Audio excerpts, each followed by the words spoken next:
Have you ever noticed someone who used to speak freely with you? Then, almost overnight, they become quiet. Not angry, not distant enough to leave, just quieter. They answer with fewer words. Their smile fades a little faster. Conversations feel heavier, even when nothing obvious has changed. Your mind immediately starts searching for an explanation. Did I do something? But what if silence isn't always rejection? What if the quiet you're witnessing is the surface of something much deeper?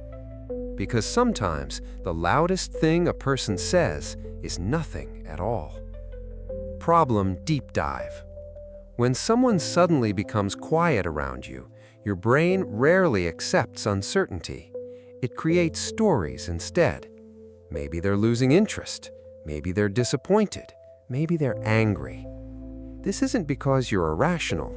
It's because the human brain is designed to predict social danger before it predicts social safety.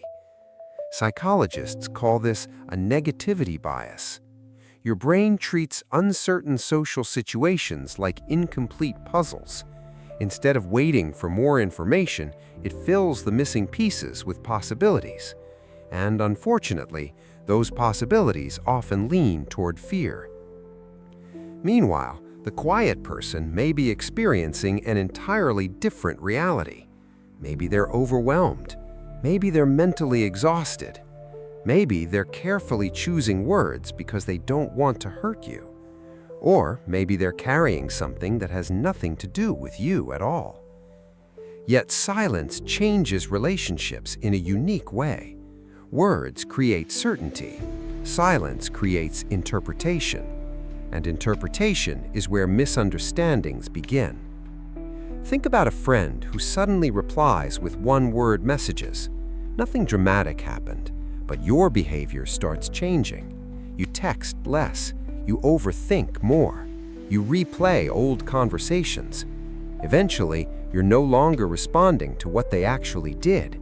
You're responding to the story your brain invented. This is one reason why silence can quietly reshape relationships without either person intending it. Because humans don't just react to reality, we react to our interpretation of reality. And there's another layer most people never notice.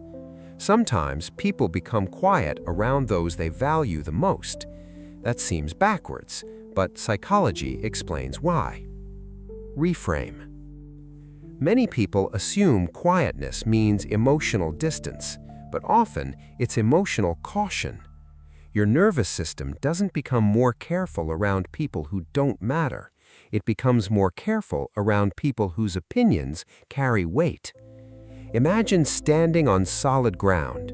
You walk naturally. Now imagine walking across a narrow bridge high above the ground.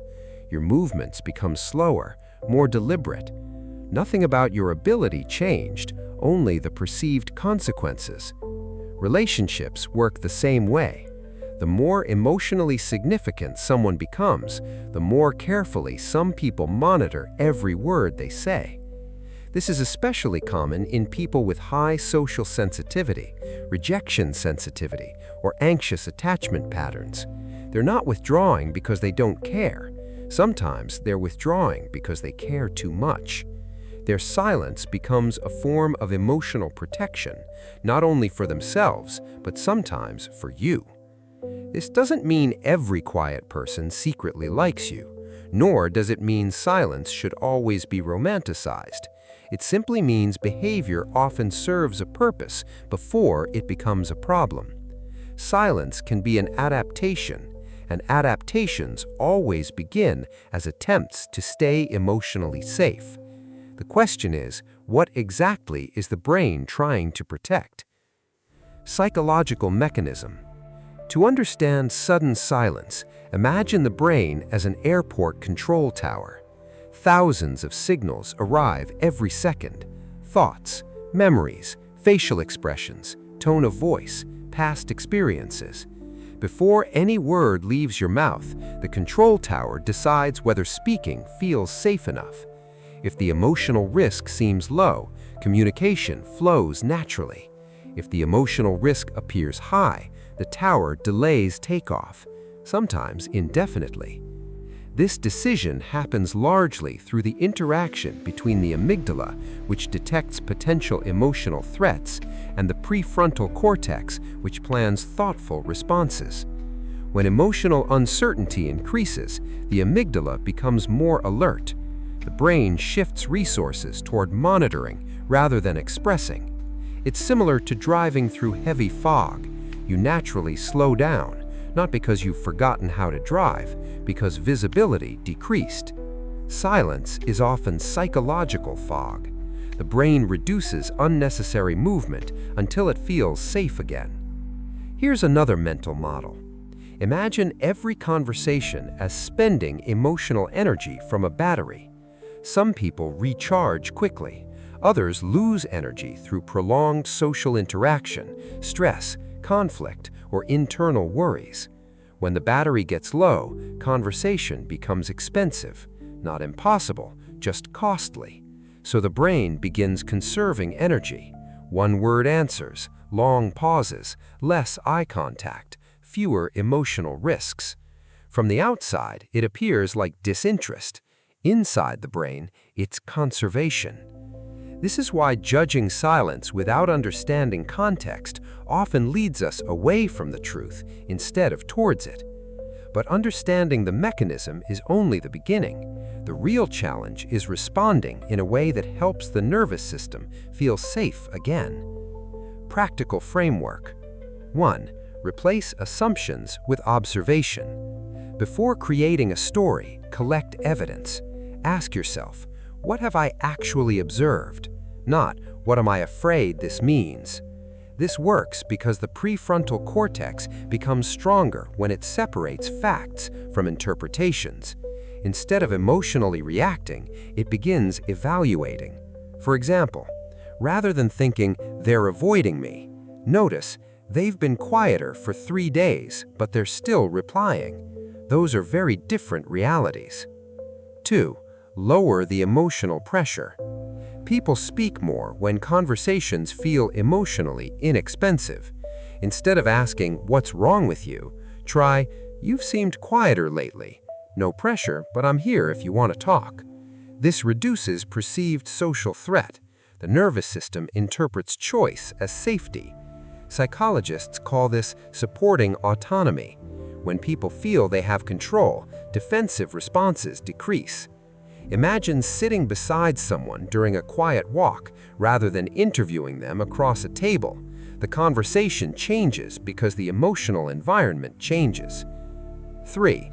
Don't mirror silence with emotional punishment. One common reaction is emotional withdrawal. If they're quiet, I'll stop talking too. It feels protective, but it often creates a feedback loop. Behavioral psychology shows that humans unconsciously mirror one another. Silence triggers silence. Distance creates more distance. Instead, maintain warmth without forcing conversation. Smile, share small observations, keep everyday interactions normal. A calm nervous system is contagious. Just as anxiety spreads through relationships, so does emotional safety. 4. Give the brain time to update its predictions. The brain learns through repeated experiences. One conversation rarely changes deep expectations. Consistent interactions do. Neuroscience calls this prediction updating. The brain slowly replaces old threat patterns with newer, safer ones. Think of feeding a shy animal. You don't chase it. You repeatedly show it there's no danger. Trust grows through repetition, not persuasion. 5. Accept that not every silence belongs to you. Perhaps the hardest lesson. People carry invisible worlds: financial stress, family conflict, health worries, identity struggles, mental exhaustion. Sometimes you're standing beside a storm you cannot see. Accepting this reduces personalization, a common cognitive distortion where we assume we're the center of every emotional change. For example, a coworker suddenly becomes quiet. Later, you discover they've been caring for an ill parent. Nothing about their silence was directed at you. Your interpretation simply arrived before the information did. Understanding this creates emotional flexibility, and flexibility protects relationships from unnecessary damage. Integration. Perhaps the simplest way to remember all of this is through one image. Imagine every person carrying an invisible weather system. Sometimes the sky is clear. Sometimes clouds appear. Sometimes storms arrive without warning. You cannot control another person's weather, but you can decide whether you become another storm or a place where the clouds slowly begin to clear. Relationships are rarely built by having perfect words. They're built by creating conditions where words eventually feel safe. Every calm Response tells another nervous system, you don't have to defend yourself here. And over time, that quiet message becomes louder than anything you could have said. The next time someone suddenly goes quiet around you, resist the urge to immediately solve the mystery. Pause, observe, stay curious, because silence is not a language with one meaning. Sometimes it's fear, sometimes it's fatigue, sometimes it's love trying to protect itself, and sometimes it's simply a nervous system waiting for enough safety to speak again. The people who understand this don't just become better communicators, they become places where other people can finally breathe. And perhaps that is the rarest conversation anyone can ever have.